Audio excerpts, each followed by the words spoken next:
di podcast Genbi yang edisi keempat.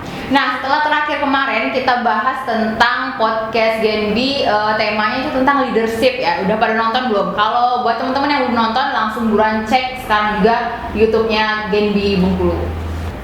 Nah, untuk podcast Genbi yang edisi keempat ini, kalian akan bareng-bareng sama aku, Fadila Rizka, dari jurusan Administrasi Publik, Fakultas Ilmu Sosial dan Ilmu Politik, Universitas Bengkulu. So, tanpa memperpanjang waktu lagi, kita langsung aja nih mulai podcast kita hari ini. Temanya yaitu tentang social impact. Nah, aku punya salah satu bintang tamu yang udah luar biasa banget. Kita bakal bahas tentang social impact itu bagaimana dan apa sih arti social impact itu. Kita akan mengupas secara dalam bersama narasumber kita hari ini, Kak Ansor. Halo Kak. Nah, aku di sini udah bareng sama Kak Ansor. Kak, apa kabarnya nih? Alhamdulillah baik, sehat banget. Lancar ya semuanya, kuliahnya? Lancar. Alhamdulillah. Oke, di sini Kak Ansor, aku mau perkenalan dulu deh, karena kata orang kan nggak kenal maka tak sayang. Nah, Betul. jadi tak sayang maka tak, ya udah kita pokoknya harus kenalan dulu deh sama Kak Ansor. Silakan Kak Ansor diperkenalkan dulu dirinya sama teman-teman Genbi kita. Boleh ya. Namanya Ansori, asalnya Ya. dari Lampung, agak jauh sih, nggak dari Bengkulu. Oh, berarti orang Lampung asli nih?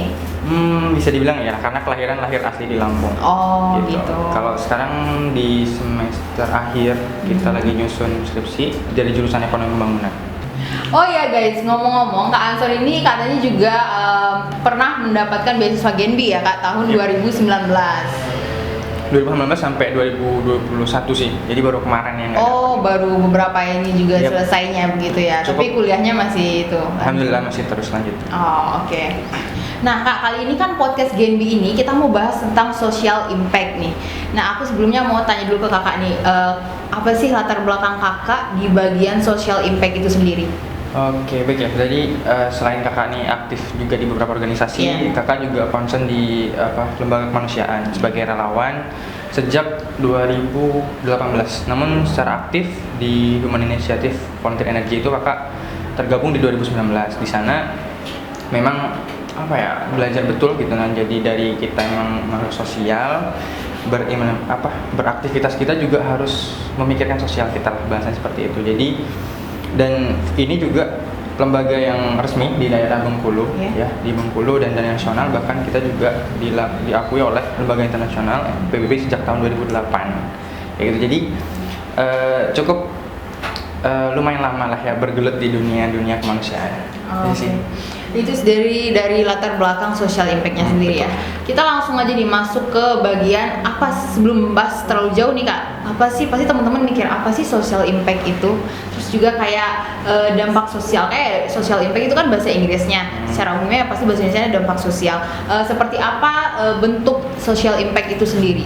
Kalau kita ngobrolin sosial atau dampak ya tentu terjadi setelah dilakukannya kegiatan-kegiatan sosial atau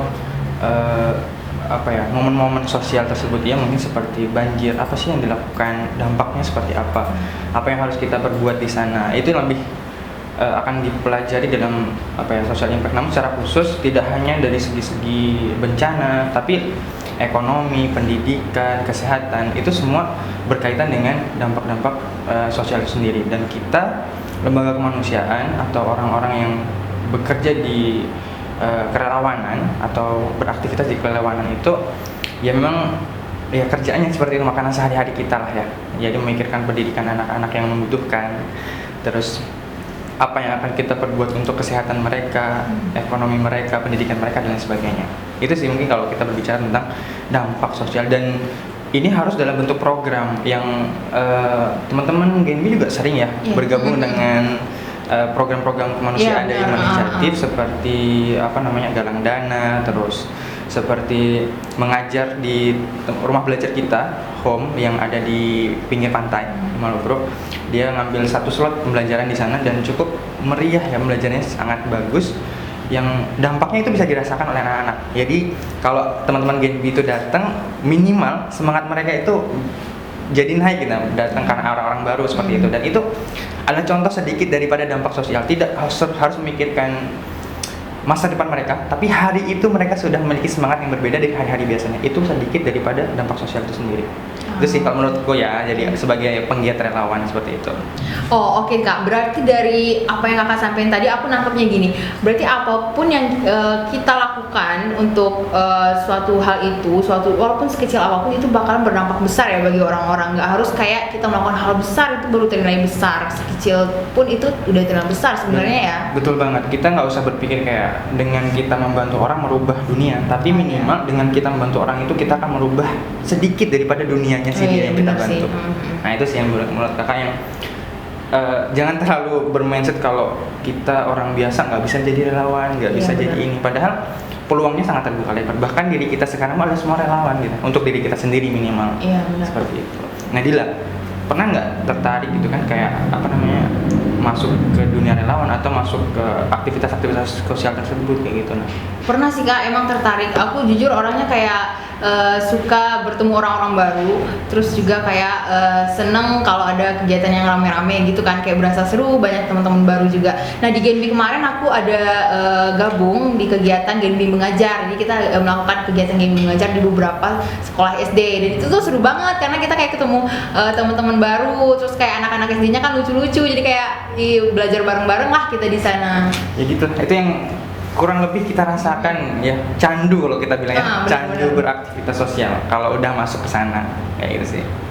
Nah kayak aku tadi kan aku gabung di kegiatan sosial itu pada saat aku bergabung di Genbi nih mulainya. Nah kalau menurut Kak Ansor sendiri, kapan sih seseorang itu udah bisa bergabung nih pada kegiatan yang akan berdampak sosial kayak gitu? Sebenarnya semua terbuka lebar kapanpun, dimanapun. Sekarang juga bisa. Namun yang menjadi permasalahan adalah kesadaran kita. Iya benar. Jadi ketika kita sudah mengerti dan sadar, mungkin itulah momen yang tepat untuk kita bergabung. Seperti itu. Kadang ada yang sudah terbuka momen yang sudah diajak, tapi kesadarannya belum tersentuh. Kayak gitu. Ketika kita sudah tersentuh kesadaran kita terkait pentingnya bersosial, beraktivitas menolong sesama dan ya, berarti sebagainya. lebih ke rasa simpati nggak Ya sih betul Kak? banget. Ketika muncul itu segera bergerak. Itu sih kalau menurut Kak, jadi cepat aja mulai ketika kita sudah tahu. Nah kayak Dilan nih kan udah tertarik tuh kemarin. Iya benar. Ya mungkin itu adalah panggilan yang tepat untuk bergabung, untuk nyari aktivitas-aktivitas yang sama berkaitan dengan hal tersebut. Apa ya, kalau tadi kan kalau Dilan kan udah tertarik tuh kan, udah seneng ngerasain kan. Iya kalau bagusnya emang kayak gitu dilanjutin. Dan pertanyaannya kakak balikin nih kan, dari Dilannya kapan kira-kira mau lanjut aktivitas-aktivitas seperti itu mungkin? Oh kalau untuk kegiatan seperti itu sih pasti Dila paling kayak dinantikan banget ya, karena kita senang kegiatan bersosial gitu. Cuma karena kita mengingat pandemi juga sekarang, kegiatan itu juga terbatas ya kan Kak, bener kan? Jadi kalau bisa sih kalau memang ada kegiatannya, Dila memang berusaha kayak kalau bisa join deh biar semakin kayak semangat nolong orang. Habis ini buat program banyak-banyak di Genbi nih kayaknya. Siap, pastinya kayak gitu. Nah Kak, aku tuh setuju banget loh apa yang Kakak sampein tadi, karena dari poin-poin yang Kakak sampein tadi juga termasuk ke dalam 3 fungsi Genbi tadi itu, yaitu ada frontliner sebagai change agent, juga sebagai future leaders. Jadi itu kayak sangat menggambarkan anak-anak Genbi juga sih. Nah, betul, emang ya anak Genbi kan yang pemuda ya. Ya itulah peran pemuda yang sesungguhnya gitu. Jadi yang sebenarnya anggota Genbi memang benar-benar kita harus menjalankan fungsi, dan juga memang tadi yang Kak sampaikan tadi tentang pemuda tadi. Sepakat juga. Nah terakhir nih Kak, aku mau tahu apa sih pesan Kakak buat teman-teman viewers kita juga, terus terkhusus juga buat teman-teman Genbi terkait pentingnya terjun di bagian social impact itu sendiri.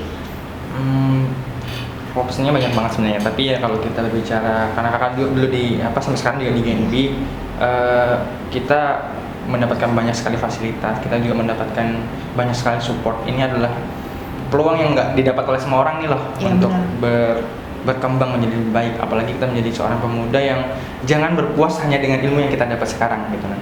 Kesempatan untuk menambah ilmu yang tiada batas itu adalah dunia sosial. Kalau kakak bilang, dia tidak ada rumus yang pasti, dia tidak menyediakan solusi-solusi yang pasti, namun seiring sejalan dengan apa yang terjadi di sana, dan kita akan menemukan solusinya di sana. Karena biasanya masalah-masalah yang terjadi itu memang satu paket dengan solusi yang ada. Jadi tetap kalau kakak bilang tuh tetap bergerak meskipun mungkin sulit, tetap berkomunikasi dengan Bank Indonesia yang memang sebanyak sekali programnya kalau kakak bilang ya, dan ini bisa menjadi rekomendasi yang cukup baik untuk anak-anak Genbi. Harus benar-benar punya mindset bahwa harus optimal semuanya dalam hal membantu, berkontribusi, berkolaborasi dengan banyak komunitas yang akan bergerak dalam bidang-bidang sosial seperti itu sih. Mungkin bisa kakak sampaikan untuk teman-teman dari Genbi tersendiri gitu ya, karena kakak juga anak Genbi juga, masih anak Genbi ya, karena itu nggak ada batas waktu anggota ya, kakak adalah anggota Genbi juga sampai sekarang.